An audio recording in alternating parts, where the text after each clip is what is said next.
আমি Syeda Sharmin Akter, diet counselling সেন্টারের প্রতিষ্ঠাতা। আচ্ছা, প্রথম যে জিনিসগুলি আমরা বলতে চাচ্ছি যে এক এক সময় অটিজম নিয়ে মানুষের না ভ্রান্ত ধারণা ছিল। মনে করা হতো, যেমন কিছু নাটকেও দেখেছি, অটিজম হচ্ছে কি জানি অভিশাপের ফসল, এই টাইপের অনেক কিছু, প্লাস হচ্ছে পাগল ছেলে, তারপরে হচ্ছে মা বাবার পাগের শাস্তি, তাই না, এই সমস্ত। কিন্তু আপনারা এগুলি নিয়ে একদম ওয়ারিড হবেন না। কেন হবেন না বলি, যেমন আল্লাহ তাআলা পৃথিবী সৃষ্টি করেছেন না, পৃথিবী আল্লাহ তাআলা হচ্ছে এত তাড়াতাড়ি কি ধ্বংস করতে চায়? নিশ্চয়ই না।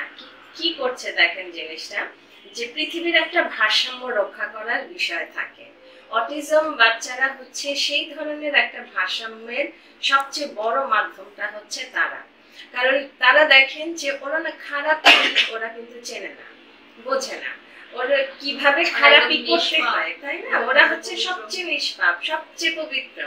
এবং এই যে দুনিয়ার মানুষের মধ্যে যে কত নেগেটিভ বিষয়গুলি বেড়ে গেছে না, সেই বিষয়গুলোকে আস্তে আস্তে কি হবে, যে প্রাকৃতিক ভারসাম্য রক্ষার জন্য এরা হচ্ছে পৃথিবীতে আসে।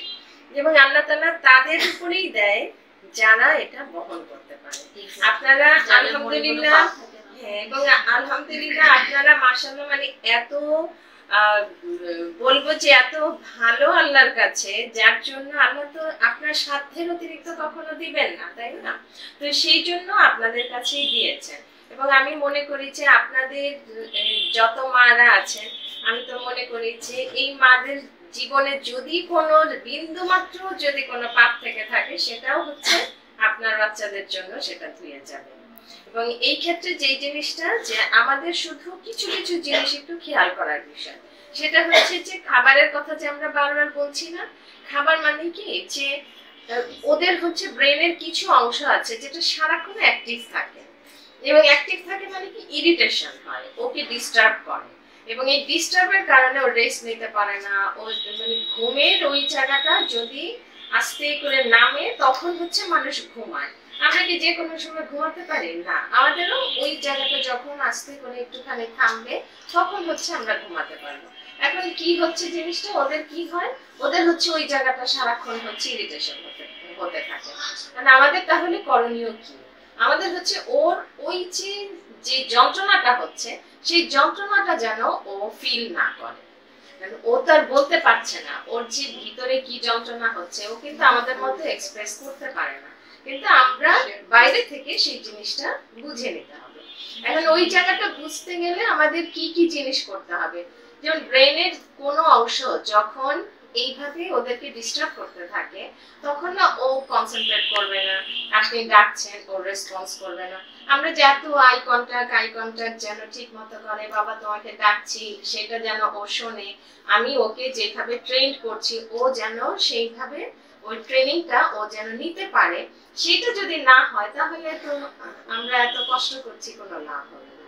এবং আল্লাহ তাআলা দেখেন ওদেরকে মাশাআল্লাহ কত সুন্দর একটা ব্রেন দিয়েছে, ওরা কিন্তু ভোলে না। আপনি যদি কোনো কিছু শিখাতে পারেন, কিভাবে ভুলতে হয় সেটা তো ওরা জানে না, যার জন্য ওরা সেটা ভুলে না। সেই জন্য আমাদের কাজটা কি হবে, ওদেরকে সেটা শুধু জানানো, শুধু বোঝানো, এটা এই, এটা সেই, এইভাবে এইভাবে একটু ধৈর্যের তো পরিচয় আসলে দিতেই হয় আশপাশে যারা আছে সবাইকে। অনেক সময় দেখা যায় যে ছেলে মেয়ের যে এই অবস্থা, তাদেরকে সামাজিকতা মেনটেন করা হচ্ছে না, কোনো জায়গায় নিয়ে যাওয়া হচ্ছে না, এটা তাদের আরো সমস্যা করে। এইগুলি করা যাবে না। ওদেরকে মাস্ট হচ্ছে নিতে হবে, এবং কোনো লজ্জার কিছু নাই, কোনো দুশ্চিন্তার কিছু নাই। সন্তান আপনার হচ্ছে শক্তি থাকবে সেইভাবে। আমার ছেলে, আমার মেয়ে, আমারটা বুঝবো। একটা মা বাবা যখন কে পালবে, অন্য কেউ কি তার হয়ে কিছু করবে না, সেই মা বাবাকেই কিন্তু আসতে হবে। এবং বাবাদের কথাও আমি সেইভাবে বলবো না, সবচেয়ে বেশি স্যাক্রিফাইস কিন্তু মাকেই করতে হয়। কত মা আছেন যে চাকরিজীবী, শুধু সন্তানের জন্য কিন্তু সে ছেড়ে দেয়। তো এটা কেন করে? তার সন্তান, সেজন্য করে। এবং মা যদি তার পাশাপাশি ওরকম ভাবে আসে, তখন দেখা যায় কি যে আল্লাহর রহমতে সেই জিনিসটা একদম ঠিক হয়ে যায়। আমাদের কিছু কিছু জিনিস খুব ভালো করে খেয়াল করতে হবে। যেমন দেখবেন এই যে আওয়াজটা পাচ্ছি, বাবুদের আওয়াজ পাচ্ছি না, এই যে আওয়াজটা পাচ্ছি, আমাদের এইটা কিন্তু সারা বিশ্বে একই রকম চেহারা। সারা বিশ্বে, এটা শুধু বাংলাদেশের জন্য না, এটা হচ্ছে ব্রেনের একটা অবস্থার সমস্যা, তো যার জন্য হচ্ছে এই জিনিসটা হয় এবং সারা বিশ্বে একই রকম চেহারা। আমাদের কাজটা হচ্ছে ওর এই পর্যায় পর্যন্ত যেন না আসতে হয়। ওর চিৎকারটা শুরুর আগে আমাকে ব্যবস্থাটা নিয়ে নিতে হবে। ও দেখবেন যে কিছু কিছু বিষয় আছে ও পছন্দ করে না। ও ধরেন আপনি এইটা এই জায়গায় রাখেন, ও চায় যে এইটা এখানেই থাকবে। এখন আপনি এটা চেঞ্জ করতে পারেন, সমস্যা না, কিন্তু ওকে বলে সেটা চেঞ্জ করেন। যাবো আমি আজকে থেকে এটা এখানে রাখবো, তুমি রাখো, ওকে দিয়ে করাচ্ছে। ও তখন কিন্তু আর কিছু করবে না।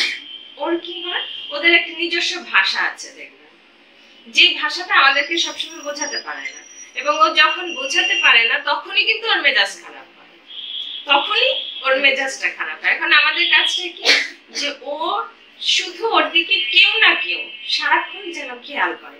যেমন ধরেন আলমারির উপরে ও কিছু একটা রেখেছে, এখন আপনার কাছে এসে বললো যে ফেলে দিতে, আপনি এখন কি বুঝবেন, আপনি তো দেখেন নাই ও কখন রাখলো, তাই না? তখন ও কি করবে, ও বারবার সেটা বোঝাতে চাচ্ছে কিন্তু আপনি সেটা বুঝতে পারলেন না, তখনই ওর মেজাজ খারাপ হয়ে যাবে। কারণ ও চাচ্ছে আপনাকে বোঝাতে কিন্তু সে বুঝতে পারছেন, মানে বোঝাতে পারলো না, সেজন্য হচ্ছে ওর মেজাজটা খারাপ হবে এবং তখনই ওর চিৎকার বা এই সমস্ত শুরু হবে। এবং ওদেরকে না কখনো টর্চার করা যাবে না। টর্চারটা মানে কি, এই যে যেমন এই আপা বোধহয় বলতেছিলেন যে ওদেরকে জোর না করলে তো খাওয়ানো যায় না, করা যায় না তো। হ্যাঁ, জিনিসটা হচ্ছে আমি করি, আমার তো করি না, আমি জোর করি না, কিন্তু অল্প খাই। হ্যাঁ, অল্প খাক, অসুবিধা নেই, বারে বারে খাও, অল্প খাক, খাওয়ার বিষয়টা হচ্ছে যে সিস্টেম, কোনো অসুবিধা নেই। যেমন কি যে আমাদের একটা সমস্যা, আমি একজন নিউট্রিশনিস্টের কথা বলি, উনি থাকেন হচ্ছে ইংল্যান্ডে। তার ছেলেটা হচ্ছে অটিস্টিক এবং খুব সিরিয়াস টাইপের অটিস্টিক। তার ইংল্যান্ডে যদি বাচ্চা হারানো যায় তাহলে কিন্তু মাকে দোষারোপ করা হয়, কেন যে তুমি তোমার বাচ্চা রাখতে পারো না। কারণ পুলিশ এসে ঠিকই বাচ্চা খুঁজে দিচ্ছে, খুঁজে দেওয়ার পরে তো মাকে অকথ্য ভাষায় গালিগালাজ করে যে তোমার মা হওয়ার কোনো যোগ্যতা নাই, আমাদেরকে দিয়ে দাও, তুমি যখন পারতেই পারো না তো দরকার নাই তো। মানে এই সমস্ত অনেক ভাবে 3 বার উনার বাচ্চা হচ্ছে হারানো গিয়েছে এবং 3 বার তাকে এই সমস্ত জবাবদিহিতার মধ্যে তাকে আসতে হয়েছে। ঘটনাটা কি হয়, যে উনি কি করলেন যে না, আমার বাচ্চাকে বুঝতে হবে। যেমন ধরেন একটা সিনেমা দেখবেন, সিনেমা দেখার পরে বাচ্চাটাকে বুঝতে হবে যে সিনেমার বিষয়বস্তু কি। একটা সিনেমা 16 বার দেখাইছে, কেন যে আমার বাচ্চাকে বলতে হবে যে ও কি দেখছে। হ্যাঁ, মানে 16 বার দেখানোর পরে তখন হচ্ছে যে হ্যাঁ বাবু বললো যে এটা। যেমন সেই বাচ্চা কিন্তু এখন কি অ্যামাজনে রাইটার, সে লিখে, তার বই মানুষ পড়ে, কি বানাইছে চিন্তা করেন। আপনাদেরও সন্তানরা সব এক একটা হচ্ছে এরকম জিনিয়াস, বুঝতে পারছেন? শুধু আমাদের কাজটা কি জানে, সেই জিনিয়াস ও কোন সাইডে সেই জিনিসটাকে একটুখানি বের করে নেওয়া। এর জন্যই ওদেরকে সময় দিতে হয় বেশি। সময় দিলে আপনি ওই জায়গাটা যদি ধরে নিতে পারেন তাহলে তো ইনশাআল্লাহ আর কোনো সমস্যা নেই, বাবু ঠিক মতোই ওর রাস্তায় ঠিকই ইয়ে হবে। না, আমাদের বাঙালি ঘরের একটা সমস্যা কি জানে, মাকেই না আসলে সবকিছু করা লাগে। যেমন একবার আমার কাছে একজন এসেছেন, উনি বলতেছেন যে আমি উপর নিচে থাকি, মানে শাশুড়ি থাকেন হচ্ছে 2 তলায়, উনি থাকেন হচ্ছে 3 তলায়। এখন ওখান থেকে ইনস্ট্রাকশন ফলো করার কিছু সিস্টেম আছে। সেই জায়গাটা কি হয়, উনি বাবুকে বললেন যে কোনো কিছু একটা দিয়ে দাদুর কাছে দিয়ে আসো। ওর কাজটা হলো কি, সেটা এসে কিন্তু দাদুর কাছে দিবে। ও আসছে সুন্দরভাবে, দাদুর কাছে বললেন যে দাদু এটা মা দিয়েছে, বা কিছু বললো না, দিল। দাদু যদি তখন হাতে না নিয়ে বলে যে ওটা ওখানে রাখো, ও কিন্তু ইনস্ট্রাকশনটা নষ্ট হয়ে গেল, ও কিন্তু আর বুঝলো না। তখন ও কি করবে, এখানে ফেলে দিয়েছে, কারণ ওর মা ওকে বলছিল যে দাদুর কাছে দিয়ে আসা। এখন ফ্যামিলি কাউন্সিলিং এখানে হচ্ছে সবচেয়ে জরুরি। ওর আশপাশে কারা থাকে তাদের সবাইকে নিয়ে কাউন্সিলিং দরকার। যদি সেইভাবে হয়, বুঝতে পারছেন, যদি সেইভাবে হয় তাহলে কি হবে, প্রত্যেকটা মানুষ অ্যালার্ট থাকবে। আমাদের যেমন আমরা আমার নিজের ভাইয়ের বাচ্চাই আছে হচ্ছে অটিস্টিক, এবং ওকে নিয়ে কেউ কখনো কোনো প্রবলেম কখনো ফেসই করে না। কেন? ওকে আমরা ওইভাবে তৈরি করে ফেলছি।